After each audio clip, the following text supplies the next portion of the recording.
السلام عليكم ورحمة الله وبركاته. كنتمنى تكونوا في أحسن الأحوال يا رب. أسهل حلوى معسلة ممكن تحضروها لرمضان، اقتصادية سهلة سريعة التحضير بمكونات بسيطة والمذاق يا سلام ما تشبعوش منه. إلا عجبكم فيديو ديال اليوم ما تنساوش خليو لايك وتبارطاجيو مع أصدقائكم لتعم الفائدة. نحتاج 4 كؤوس من الدقيق الأبيض. الدقيق أنا غربلته من قبل. معيار الكأس 200 غرام.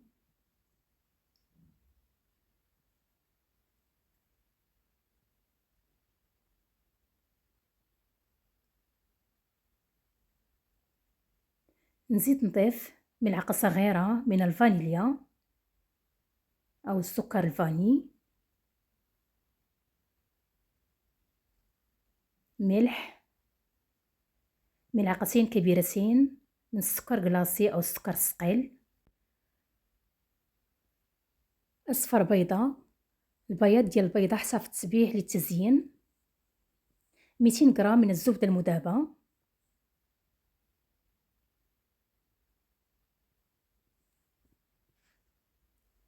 نحاول نلبس الدقيق بالزبدة، كنلبسو مزيان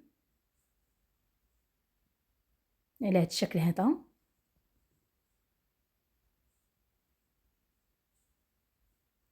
عندي نصف كأس من الماء، غنزيد نضيف نصف كأس من ماء الزهر هو اللي غنجمع به العجين. كنجمع العجين حتى نحصل على عجينة ما تكونش رطبة بزاف وما تكونش قاصحة بزاف، تكون بين وبين. العجين غير كنجمعو ما كندلكوش.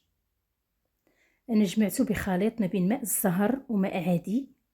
ممكن الا ما بغيتوش تعملوا الماء العادي تجمعوه بماء الزهر.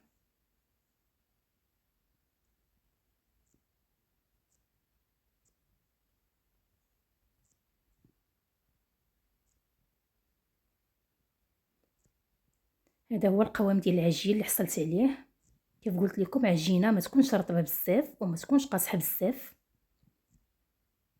نغطيها بكيس غذائي نوضعها جانبا، نخليها ترتاح لمده نصف ساعه.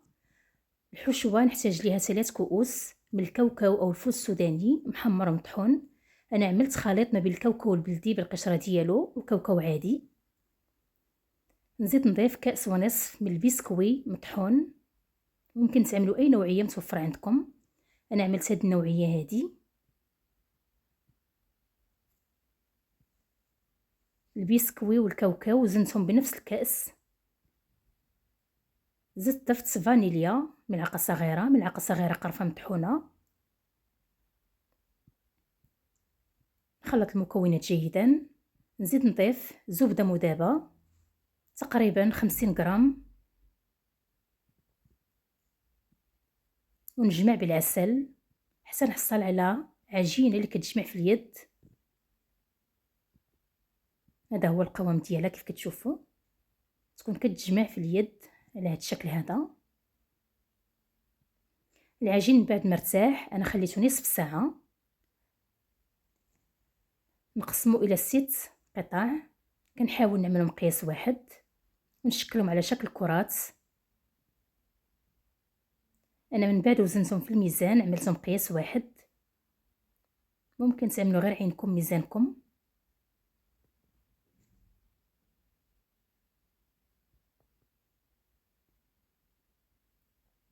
نغطيهم بكيس غذائي باش ما ينشفش ليا العجين. والحشوه حتى هي غادي نقسمها على 6. حصلت على 6 الكرات حتى هما وزنتهم في الميزان. من بعد كنطلق العجين. انا استعنت بكيس بلاستيكي وضعت واحد لتحت وواحد الفوق، كنطلق العجين بكل سهوله. كنطلق العجين على شكل مستطيل. السمك يكون رقيق على هذا الشكل هذا كيف موضح في الفيديو.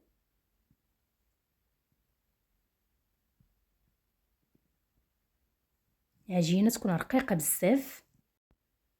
الحشوه حتى هي نشكلها على شكل حربول على هذا الشكل هذا، ونوضعها فوق العجين طريقه سهله ونلف على هذا الشكل هذا.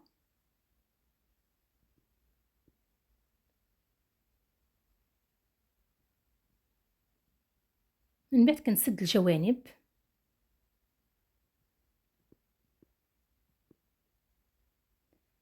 ندهن بأبيض البيض اللي خليت. انا كنت عملت اصفر بيضة في العجين، خليت ابيض البيض ندهن به، ونزين بشرائح اللوز. ممكن تزينوا بشرائح الفول السوداني او الكاوكاو، التزيين كيبقى اختياري. انا كان عندي شرائح اللوز زينت بهم. كنغطيها مزيان بشرائح اللوز، وكنوضعها في الصينيه اللي غتدخل الفرن. خديت الكره الثانيه نطلقها بنفس الطريقه، كنطلقها على شكل مستطيل، ودائما السمك كيكون رقيق.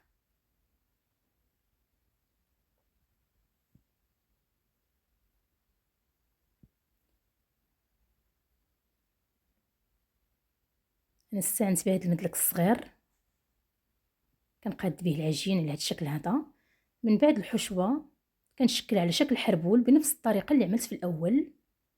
انا عملت حشوه بالكاوكاو او الفول السوداني، ممكن تعملوا حشوه باللوز او اي نوع من المكسرات متوفره عندكم. وكنوضعها فوق العجين بكل سهوله، طريقه سهله كيف موضح في الفيديو. ونلفها على هذا الشكل هذا، نلفها ونسد الجوانب.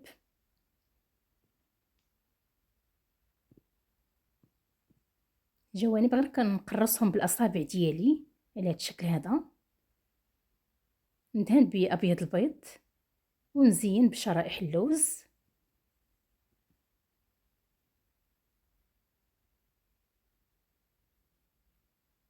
طريقه سهله، نستمر بنفس الطريقه حتى نكمل الكميه اللي عندي كامله، نخدمها بنفس الطريقه ونوضعهم في الصينيه اللي غتدخل الفرن. من بعد كنقطع بالسكين على هذا الشكل هذا. الصينيه انا دهنتها بالقليل من الزبده، نقطعها بشكل مائل. ممكن تقطعوهم صغار او كبار اللي بغيتو. من بعد ندخلها الفرن ساخن من قبل على درجه حراره 170 درجه، ما نرفعوش على 170 درجه. الفرن شعلت عليه غير من التحت حتى طيب الحلوى، عاد نشعل عليه من الفوق تاخذ لون ذهبي. كنخليوها طيب على خاطرها. ندخل الصينيه الفرن ونعاود نرجع معكم من بعد ما طيب الحلوى. هذا هو الشكل ديال الحلوى من بعد ما طابت، كتجي طيبه مزيان. مباشره الحلوى سخونه والعسل بارد. العسل تحضير منزلي سبق لي وحضرته معكم. كنميل الصينيه على هذا الشكل هذا، كنخلي الحلوى تعسل مزيان. انا خليتها تقريبا ساعتين، عاد عاودت قطعتها وزولتها من الصينيه. غنهز لكم قطعه باش تشوفوا الشكل ديال الحلوى كيف عامل وتشوفوا الحشوه كيف عامله.